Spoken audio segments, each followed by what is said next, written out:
യുഎസും ഇറാനും തമ്മിലുള്ള സൈനിക സംഘർഷം വീണ്ടും യുദ്ധത്തിലേക്ക് വഴിമാറുകയാണ്. ഇറാന്റെ തുറമുഖങ്ങൾ ലക്ഷ്യമിട്ട് അമേരിക്ക പുതിയ നാവിക ഉപരോധം ഏർപ്പെടുത്തിയതിനു പിന്നാലെ ഇറാന്റെ തീരദേശ സൈനിക താവളങ്ങൾക്ക് നേരെ യുഎസ് വ്യോമസേന കനത്ത ആക്രമണം നടത്തി. മേഖലയിലെ അന്താരാഷ്ട്ര വ്യാപാര പാതകൾ തടയും എന്ന കടുത്ത മുന്നറിയിപ്പുമായി ഇറാൻ രംഗത്തെത്തി.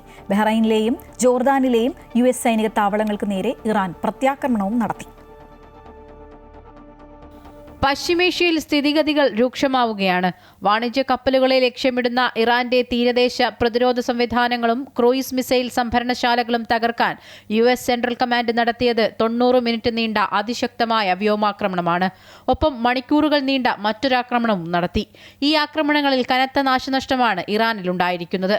അമേരിക്ക നടത്തുന്ന കടന്നാക്രമണങ്ങൾ അവസാനിപ്പിക്കുന്നതുവരെ ഹോർമൂസ് കടലിടുക്ക് അടച്ചിടുമെന്നാണ് ഇറാന്റെ റവല്യൂഷണറി ഗാർഡ് കോർപ്സ് പ്രഖ്യാപിച്ചിരിക്കുന്നത്. ഇതോടൊപ്പം യുഎസിനും സഖ്യകക്ഷികൾക്കും താൽപ്പര്യമുള്ള മറ്റ് പ്രാദേശിക എണ്ണ വാതക കയറ്റുമതി പാതകളും തടസ്സപ്പെടുത്തുമെന്നും ഇറാൻ ഭീഷണി മുഴക്കിയിട്ടുണ്ട്. വരും ആഴ്ചകളിൽ ഇറാന്റെ പാലങ്ങളും വൈദ്യുതി നിലയങ്ങളും ഉൾപ്പെടെയുള്ള അടിസ്ഥാന സൗകര്യങ്ങൾക്ക് നേരെ ആക്രമണം നടത്തുമെന്ന് യുഎസ് പ്രസിഡന്റ് ഡൊണാൾഡ് ട്രംപും മുന്നറിയിപ്പ് നൽകി.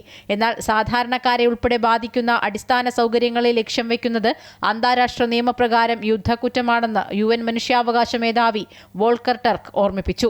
കഴിഞ്ഞ ദിവസങ്ങളിലായി ഇറാനിൽ യുഎസ് നടത്തിയ മിസൈൽ ഡ്രോൺ ആക്രമണങ്ങളിൽ 30-ലധികം സാധാരണക്കാരും 7 സൈനികരും കൊല്ലപ്പെട്ടതായി ഇറാൻ സ്ഥിരീകരിച്ചു. ബഹ്റൈനിലെ യുഎസ് നേവിയുടെ ആസ്ഥാനത്തിന് നേരെയും കുവൈറ്റ്, ജോർദാൻ എന്നിവിടങ്ങളിലെ യുഎസ് സൈനിക താവളങ്ങൾക്ക് നേരെയും മിസൈൽ ഡ്രോൺ ആക്രമണം നടത്തിയതായി ഇറാൻ അവകാശപ്പെട്ടു. യുഎസ് താവളങ്ങൾക്ക് വലിയ നാശനഷ്ടം സംഭവിച്ചതായാണ് റിപ്പോർട്ട്. എന്നാൽ ഇറാൻ വിക്ഷേപിച്ച ഭൂരിഭാഗം ഡ്രോണുകളും മിസൈലുകളും തങ്ങൾ ആകാശത്ത് വെച്ച് തന്നെ വെടിവെച്ചിട്ടതായി യുഎസ് സഖ്യരാജ്യങ്ങൾ അവകാശപ്പെട്ടു. International desk, Amrita news.